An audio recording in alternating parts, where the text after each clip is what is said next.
What is up, guys? It's McNulty here. Welcome back to the channel. I hope you guys are all doing well. And wow, it has been a crazy last couple of days. Honestly, the Soul Exchange list was released yesterday. I was up all night making that video, and we had the Beauty and the Beast family released, which I didn't get to do anything on, and I am sincerely sorry about that. And then today, we have another monster. Look at this dude. Just been released into the Construct family, and we absolutely have to go over these new heroes. So I've got this guy to go over. I've got the whole of the Beauty and the Beast family to go over. I've got an awesome Titan hit for you guys using the Beast. Thanks to Velvet Thunder from 7 Days Emerged. Thank you very much for sending me over a bit of a video of that. So I've got that to share with you guys. Man, it is a busy Thursday. The days all merge into one, especially coming up to Soul Exchange with all this madness. But yeah, let's start off with our hero that has just been released today, which is Halwinter. I mean, just a crazy looking construct hero. Absolutely love the daggers and like the multiple arms coming up from behind him. You know this guy is going to be awesome. Yeah, let's get right into it. Honestly, let's jump into the portal. And this dude, he's pitched up again on the front page as well. So we are going to be having a look at him. I must say, before we go any further, the art is absolutely crap on this one, like really bad. And there is another hero in the portal for the Beauty and the Beast ones that you know I'm excited about. Obviously, costume Aramus is in there as well, so we are going to have a good look at him. Let's get right into the portals before I waste any more time. So, starting off with Halwinter. So he is obviously an ice hero from the Construct family. Interestingly, we have had quite a few ice heroes in the Constructs. I don't know if they featured any of them. I mean, obviously, Scon's a bit older, but like recently, I feel like they've just been releasing blue heroes. Like, look at this. We've got, what do we have here? Like, we've got Halwinter, we've got Riverfang, who's blue, Orca, who's blue, and Costume Melina, my girl, who is also blue. Despite being all really good heroes, we're stuck with kind of a single color. And then you've got Sliposi, who I'm not a huge fan of. I just really don't get him. And then I was kind of underwhelmed by Ironheart, if I'm being totally honest. So probably not the strongest Covenant summon that is happening today. Right, so Halwinter. Like I said before, he looks incredible. He is of the Construct family, so importantly, they get a core, but more importantly than that, they get the empowered resistance against special skill blocking. So this character is immune to any status elements that prevent him from using his special skills. And if you try, he also gains 450 boosted health and 5% mana every time he resists. So that is super strong against heroes that silence. It's super strong against heroes like you've got Damon, who's coming up in the Soul Exchange. If you try and silence this guy, it's not going to prevent him from casting his special skill. So yeah, it's really, really strong. Although having said that, will it prevent the ailment that comes as a result of the special skill? Or I don't know. That would be an interesting one. But most heroes will leave Damon out of it because he's kind of a hybrid player at the moment. But most heroes that try and shut you down or shut you up or stop you from using your special skill, they have the innate resistance against that. So they are going to be able to fire off regardless of what happens. He's also got the Minion Core, which is a new one. So the Minion Core activates every time his special's cast. With a fully charged Minion Core, he's going to summon a killer bot minion. Okay, we have seen this before, I lie. With 22% HP and 55% attack inherited on all allies. Okay, the HP and attack inherited scales by the amount of charge in the core. And before the killer bot minion hits the target, it destroys all minions from the target and damages mega minions. So it's a minion killer minion and a mega minion damager minion. And he summons one of those for everybody every time he casts his special skill. And it just depends how much charge they get. It's a cool skill. I really don't think it's crazy OP, but it is kind of nice to know that your minions are doing the job of destroying their minions and cutting down the health of their mega minions every turn. I think it would, with that damages, it should probably take them 2 turns to kill a mega minion, which is pretty huge if you think about it that way. Right, Taunt on the Ether talent, massive. So Ether Taunt, at the start of the battle, he gets Taunt for 3 turns. and in battles with multiple waves, it refreshes at the beginning of each wave. It's a super strong skill, especially for rush wars, when you just need that confidence that you can absolutely dump a crappy board into the enemy and not have to worry about one of their strongest heroes firing off their special straight up. Unless, of course, it's somebody like Bernadette, because she's going to priority dispel the taunt, and then everybody on your team is screwed anyway. Right. Stats-wise, 1641 on the team power. So how does that compare? Let's look at him compared to B, 1642. Interesting. Oh, the Aramus costume. There he is, my baguette wielding boy, 1642 as well. And Rose de Flo, who's the other hero that we're going to have a look at, 1642. So a step behind. And then in comparison to Xandria, he's right on the money. Okay, so even though he was released today, he's slightly behind. As far as the specials go, it's Soul Guardian. He runs at average speed, and the caster gets Taunt. That prevents enemies from using special skills on the caster's allies for 4 turns. 4-turn Taunt at average speed is super good. The caster then counterattacks with a random enemy with 120% of the damage received for 4 turns. Why does he have to counterattack a random enemy? Why does he not count? Then it's not a counterattack, is it? If he counter, it's like a deflection rather than a counterattack. Anyways, maybe I'm picking it. Maybe I'm just picking it too far apart here, but like a counterattack is a counterattack to me. Like it should happen to the enemy that's attacking. But okay, whoever hits him, he hits back with 120% of the damage he receives for 4 turns. Okay, so the counterattack and the taunt run for the same amount of time. I'd be interested to see if they can be dispelled together. Usually, I think with Ludwig, you dispel the taunt and then you have to dispel the nearby. So yeah, they probably will be dispelled together because it doesn't say anything about being undispellable. And then the caster also reduces all received damage by 50% for 4 turns. So that's solid because he's reducing all the received damage. He's giving the counterattack, which is humongous because counterattack with reduced received damage doesn't affect the counterattack. The counterattack still stays in force. And then it says the caster is immune to new status elements for 4 turns. So he's getting everything. He's getting taunt. He's getting counterattack. He's getting damage reduction. And he's getting immunity to status elements, which is all cool.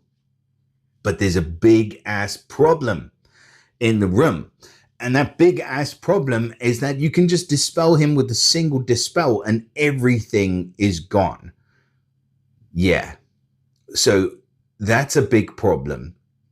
Probably the best taunt hero in the game for attacking sides, no doubt. Like he is absolutely ridiculous on attack. He's going to be incredible. He's going to allow you to control the battle. You're going to be able to get the enemy to absolutely harakiri themselves on him. And he's going to strike back with all those millions of arms that he has and just stab them in the face and poke them in the guts. And before you know it, there is just puddles of blood everywhere and your enemies are gone. But you get what I'm saying. Like he's awesome on attack, but on defense, he just seems like he's too easy to deal with.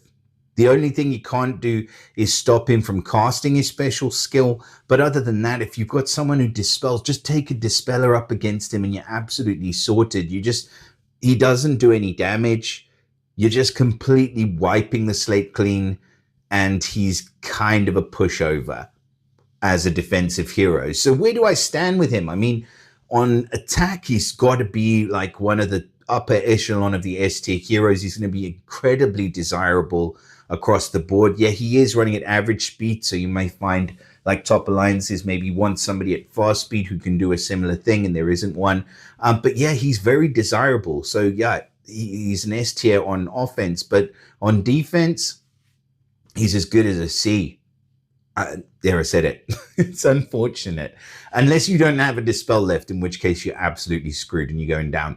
So yeah, he's an excellent hero. Huge congrats if you do manage to pull this guy. But I'm going to say he's a solid A+ hero.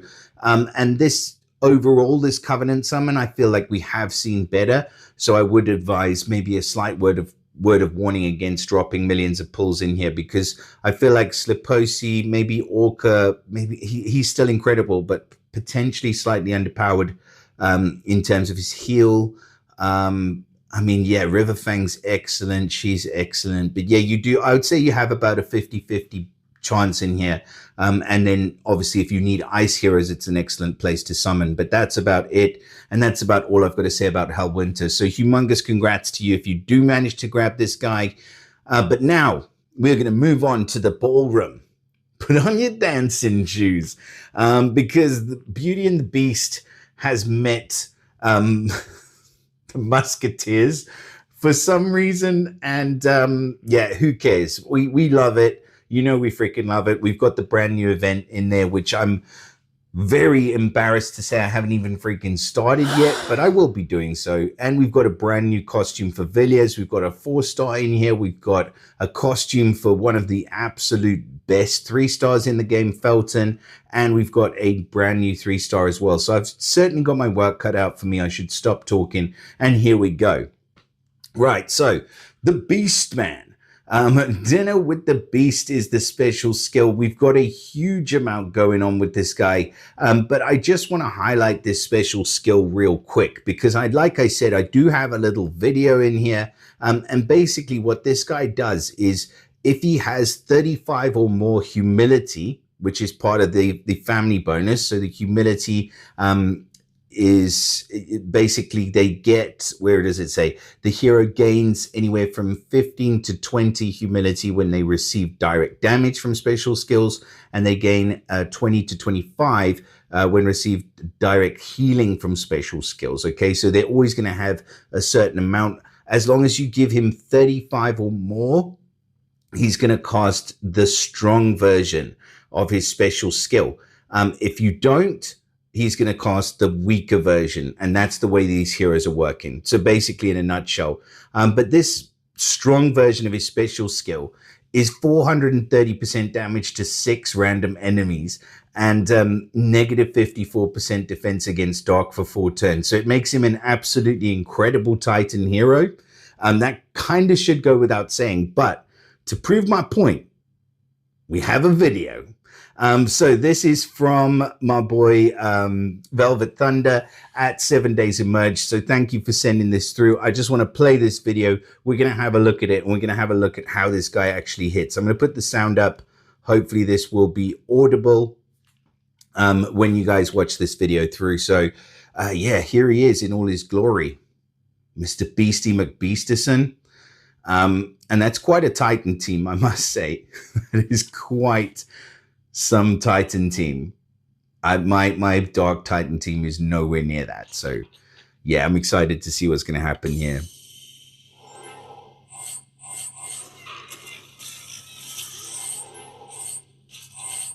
Here he goes. Dinner with the Beast.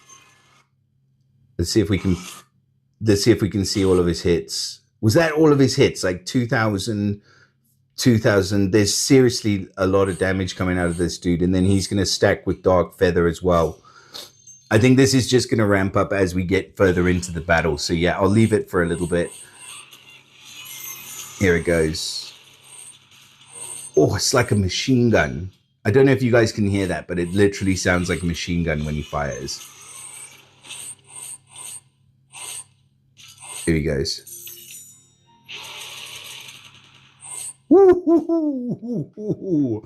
Okay. Yeah, this guy's a freaking monster. And remember, he's doing that and he's decreasing the defense down against Dark at the same time. So yeah, he's an incredible hero for Titans. One more time. Woohoo! And he pairs so freaking well with Dark Feather as well. All right, I'm not going to make you watch this whole video. In fact, like I think how much did he score? We'll just give him the benefit of the doubt on terms of the score, just to have a look at what you did score in the end. I should have probably just played it through, shouldn't I? Oh, let's just take it from here. Just an absolute G. Like that's 4,000 per hit on a 16-star Titan as well. Ooh, 5,000 a hit. One. Oh, we couldn't have just got that one last shot, but yeah, that was insane. Sorry for messing that up for you guys. Actually, I should have just let it play through. 596. Woo! That is a score. Man, that's awesome. Thank you so much for sending that through. So now we know what this guy's actually capable of against a Titan. I think it gives us a bit more to work with as we look over this card. I hope you guys agree. So after that little detour, team power 1642. He is of the monk class, obviously, which gives him a nice little chance to withstand, which is awesome. And then I've kind of explained this, but I'll go over it again just in case I was a bit too quick. So the different heroes have different humility requirements. That's what I mentioned for them to cast a strong or weak version.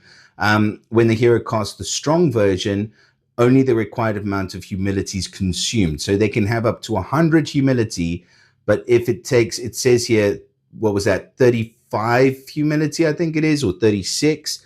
35.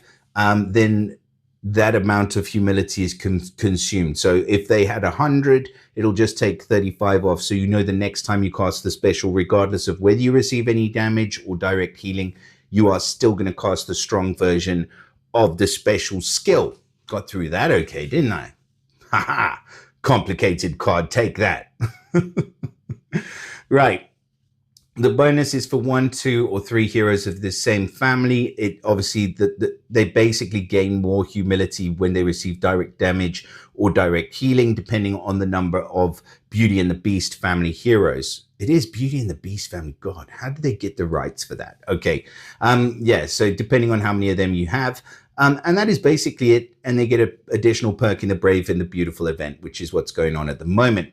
Passive wise, revival health reduction. So all enemies have negative 50% health when revived. Okay. So they get less 50% health when revived. So that depends. Like if they get revived with 20%, they get 10% instead. That's what I'm reading there.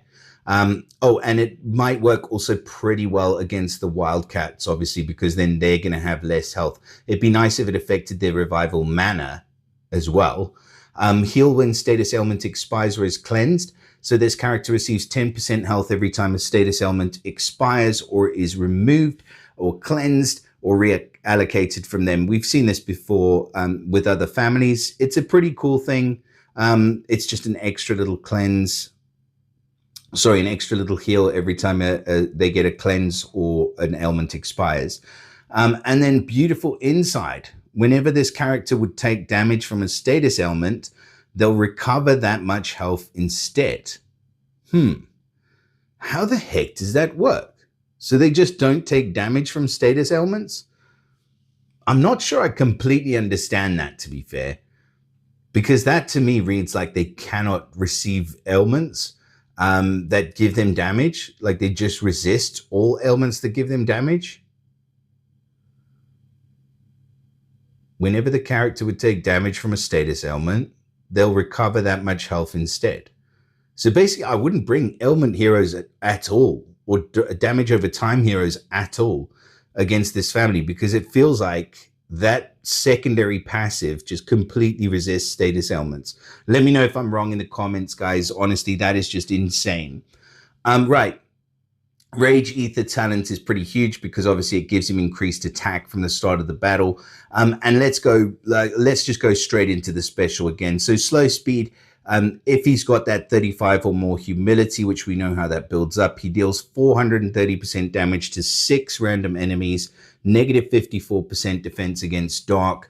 And then enemies hit automatically cast mindless attack at the start of a turn during 4 turns. Like, it's crazy good.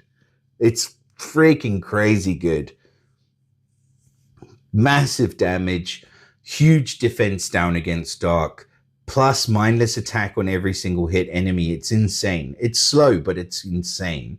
And then he regenerates 1200 boosted health over 4 turns, so you can't kill the guy. That's crazy. And otherwise, it's still 430% damage to 5 enemies, which is basically hit all for 430. And if not, it's just tripling up, quadrupling up, and quintupling up on the Titan like we just saw. So that doesn't really even matter. It's actually better if you've got 2 or 3 enemies left and you fire this guy off and he's going to be charged at that point because he's slow anyway. So you got a bit of time to take other enemies out. He's just going to wreck them. And then all hit targets getting the negative defense against dark, regenerating that amount of boosted health. And it's boosted health as well. Man, this guy is good. Huge congratulations if you got this guy. Honestly, he is ridiculously good. I wasn't expecting him to be this good, but compared to the construct hero that we've just looked at, aside from the terrible, terrible art, this guy is head and shoulders above him. Huge, excellent hero, in my opinion. I like the border of the card as well. Strangely, it kind of works. And the roses as well. Okay, cool. So that is all I got to say on the Beast. He's ridiculously good. I'm expecting massive things from this one as well. So since we are on a roll with this family, Rose de Flo looks like literally a rose, which is cool because it's like everything in the house comes to life. I can't remember roses coming to life though.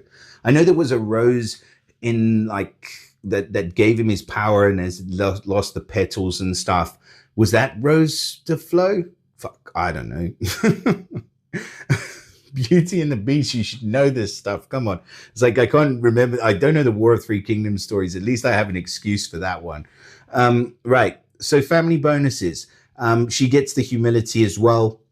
Same thing, can get up to a maximum of 100. Looks like the same amount, so we're not going to dwell on that either. She gets the same revival heal reduction, which it says doesn't affect boss enemies because they know that would be OP. And then the heal when status element expires or is cleansed. And then the beautiful insight as well. So like whenever she would take damage from a status element, she's going to recover that much health instead. It's just crazy. You cannot give these guys status elements. That's what that's saying to me. Okay. Right. So stats wise, 1642. Stats are incredible. She gets the Fiend Resist Ether talent, which means at the start of the battle, she's immune to new fiends for 6 turns. It's pretty strong, especially if you're going up against the veggies. You probably need a whole team of Fiend Resist heroes at this rate. So special skill, beautiful petals, sorry. She is very fast speed. Okay. Right. If the character has 60 or more humility, so that's quite a lot to get to. Considering that the way you build it up is you get anywhere up to 20 for direct damage from a special skill, which you don't want to take. And then you get anywhere up to 25 at a push, probably more likely 20 because you're probably only going to have a single one when you heal receiving direct healing. And it's going to take her 3 of those actions to be able to get to 60 or more. So I feel like it's kind of unlikely that you're going to be playing her at the second skill. So let's take a look at the first one first. So the first one would be she would recover 20% health for all allies. Okay, so she's going to get 20 humility from that. And then she's going to cleanse 1 ailment from all allies. It says status ailments are cleansed in the order they're received, but that's no good for her because she doesn't get ailments. I mean, okay, she does get ailments, but she just can't take damage from ailments. So, okay, I guess it works. And then all allies regenerate 900 HP over 3 turns. So that's adding a little bit of extra healing, but it's not very much. Even at very fast, I'd say it's not that great. Like I have Tang Sanzang, and he like does a boosted heal for 500 at very fast to all, and he cleanses status element. He cleanses a single ailment, so it's kind of similar. And then I think he gives a attack or defense up. I literally cannot remember right now. Sorry to do this, guys. He's in here somewhere. God. There he is, Tang. Okay. Cleanses and then 20% defense. So yeah, I kind of feel like she's got some similar vibes going on, but he's probably got the better passives. But she definitely has some similar vibes going on to him. Same sort of mana speed. And then there's 60%, there's 60 or more vitality. So if she has that, she then recovers 30% health, which is more like it. Cleanses status ailments from all allies, which is also better. And then all allies regenerate 1440 HP over 3 turns, which is pretty huge. Plus she gets 74% defense against special skills. I mean, that's not too OP to have it at the first charge, but you need to get 3 casts to even get to that. So yeah, man, I'd rather have Toxicondra costume. Thank you very much. But yeah, if you could choose, but if you can't and you do pull her, I would say she's a good healer. I just don't think she's a great one. That's unfortunate. I was hoping to like every single hero today, but so far we're 2 out of 3. So yeah, I'm not the hugest fan of her. And now moving on to Aramis, the first of the 3 musketeers, or the musketeers costumes, to grace us with their presence. And he's carrying a baguette and a freaking rolling pin and a belt full of bagels. I absolutely love it. Aramis is back, and he's the hair looks terrible, but the rest of it is brilliant. I love it. Okay, so Aramis has probably been one of my favorite heroes ever since it was released. I finally pulled him from the current Fated Summon, because that he is in that, isn't he, at the moment? Yeah, there he is. So he's in the Fated Summon. So that means that in just 18 short months, I will be guaranteed to have his costume, but I'd rather not wait that long. But yeah, let's see what he's all about. So the original Aramis, we'll start with him, and we'll just go over the special skills for the sake of time. So average speed, 375% damage to the target and nearby enemies. So nice meaty hit all. And we are now doing 400% damage to the target and nearby enemies. So we've increased our damage by 25%. He's also got the most bananas bonkers stats in the game. So he's gone up to 1642 team power. So you know that 400% is going to hit like an absolute rolling pin to the face. Okay, boosts all allies' health by 30% of the damage dealt in the costume. That was 30% before, so that is exactly the same, and it's brilliant. All allies are immune to new status ailments for 3 turns, and this effect can't be dispelled. Eat your heart outs, dispellers. This is an undispellable ailment immunity for the next 3 turns, and that is what makes him so freaking strong. It makes him an incredible counter against heroes like Bernadette. It just makes him nigh on invincible, because he's a hitter, he's a healer, and he's a boosted health healer, not just a regular one, and he heals for a very decent amount. Plus, he gives the immunity to new status ailments for 3 turns, and it can't be dispelled. And then in the old version, the caster got 30% defense for 3 turns. And in the new version, the caster reduces all received damage by 20% for 3 turns. Now, this is what I'm talking about, SG. This is the kind of thing that we need more of in the game, where you do these kind of effects, where they get awesome new effects on their special skills, which makes us want them that much more, and it's freaking incredible. Sorry, I'm so excited. I'm clicking out and back in like a madman. Costume bonuses he gets: massive mana bonus of 5% plus the additional stat bonuses is awesome. The passive, there's an extra one where they resist, or they're immune to status elements and negative stacks that affect defense. It doesn't apply to elemental defense, but who cares? You cannot give this guy defense down, which makes him that much more survivable. He's already super tanky as it is. He gets the cover effect, when he takes damage from special skills, or in place of a character in cover. There's a 75% chance to deal 50% of the received damage to all enemies. So more damage dealing. Protection for the team, damage reduction for himself, baguettes in the hand, just absolute king among kings, and one that I would absolutely love to have. I don't need to say any more. He's an incredible hero, S tier all day long. So huge congrats if you get your hands on the Doman, Mr. Aramis. He's incredible. Right. The 4 stars and the 3 stars, we will just have a quick peek. Villiers is looking ridiculous. I like this. I really do. Okay, so we'll just go with specials. So he summons the Spy Fiends, which absorb healing, and then what do? They steal they steal the buffs, and they give it to one character on the opposing team. So I really like this hero, actually. So 165 damage to the target and nearby, versus 200% damage to the target nearby. So we've gone up a bit in the terms of the damage. The Spy Fiend, this one has 45% attack and absorbs 30% health. The old one was 45% attack and 30% health. Okay, so exactly the same. And then the Spy Fiend steals one of the target's dispellable buffs. And the caster...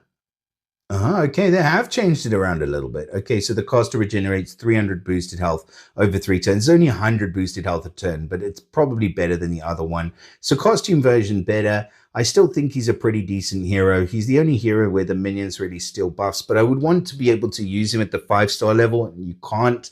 And I don't feel like there's that deadlier buffs at the 4-star level, so... You know, aside from the old Reflect and stuff, I don't think he's probably going to take the place of any tunes just for the time being. So yeah, I'll give him a solid A+. I think he's a pretty decent hero all-rounder, and he'll make a good part of a nature attack stack. So yeah, he's decent, not OP. And then this little lady. Oh, wow. I love the art on this one. It's just really classic and... just awesome looking. It's worlds apart from that. That's for sure. But yeah, Chandel. So 4-star hero from the Beauty and the Beast family.